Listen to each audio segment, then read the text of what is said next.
Much of the outdoor drama will centre on Meadowbank Stadium, venue for track and field, and very close to Holyrood House, the Royal Palace of Scotland. Our man at the track is Tim Lane.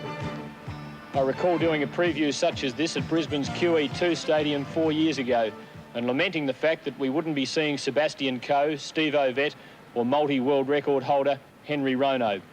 But the track competition went on. It was fiercely competitive, always exciting, and at times it was world class. The same will apply here in Edinburgh. We'll miss the Nigerians, we'll miss the other black Africans, we'll certainly miss the outstanding Jamaican sprinters. But we will see Coe and Ovett, and I'm sure once again we're going to see thrilling world-class track competition. With me will be a man who won the 400 metres gold medal at Edmonton in 1978, and in Brisbane in 1982, Rick Mitchell added to his collection a silver. He's hoping in Edinburgh in '86 that the gold will come back to Australia.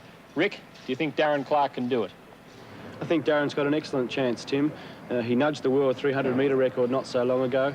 He's proven year in, year out that he's getting better and faster every year, and I thought his fourth victory in the British 3A Championships was the best of the four. Certainly he's got the measure of the British athletes, and with the Lion being on its home ground and the Brits expected to be very tough, I think Darren's got a fantastic chance. Debbie Flintoff looks as if she could win a double, perhaps. She's just about a certainty in the one-lap hurdles, and on the flat she must have a real show. I think she must have a great show. She lowered the national record with a 50.73 performance only a week or so ago.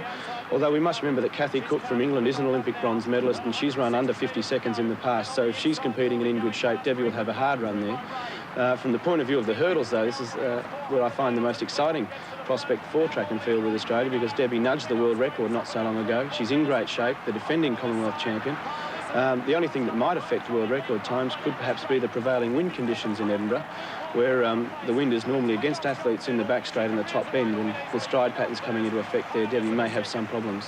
Speaking of world records, there was a very fast marathon run here in 1970 by Ron Hill, the second fastest in history at that time. I wonder if Deke could do something pretty good. Well, Edinburgh is reputed to have a very fast course, and obviously Ron's time 16 years ago is testimony to that.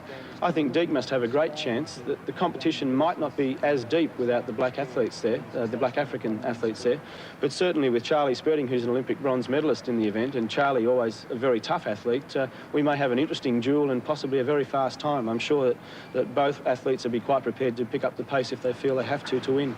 Thanks, Rick. I'm sure we're going to have a great time covering the track competition here at Meadowbank. It's not all that's happening here, there's also field action. And our anchor man is Mike McCann. Well, fortunately, the political developments over the past few weeks will have little effect on the field events here at Meadowbank. Traditionally, the jumps and the throws have been dominated by Canada, England, Scotland and Australia. And even with full fields, Edinburgh 86 would have been little different. There's some tremendous competition coming up, and Ken Lorraway, what do you see as the highlight of the competition over the next week or so? Well, the main highlight I see is the performance of Gael Martin and Sue Howland. Gael in the shot put and discus going for the double gold, and Sue Howland in the javelin. Gail's been in excellent form over in Europe through Commonwealth record recently, 1959, 3 times over 19 metres in that competition. And her performance against Judy Oakes will be one that I'll be very interested in. Sue Howland, well, what can you say about Sue? 3 years out competition with injuries and surgery. Came back through an Australian record, 69.80. She'll be up against 2 of the best women in the world, Tessa Sanderson and Fatima Whitred, but the way she's been throwing, definite possibility for a gold medal.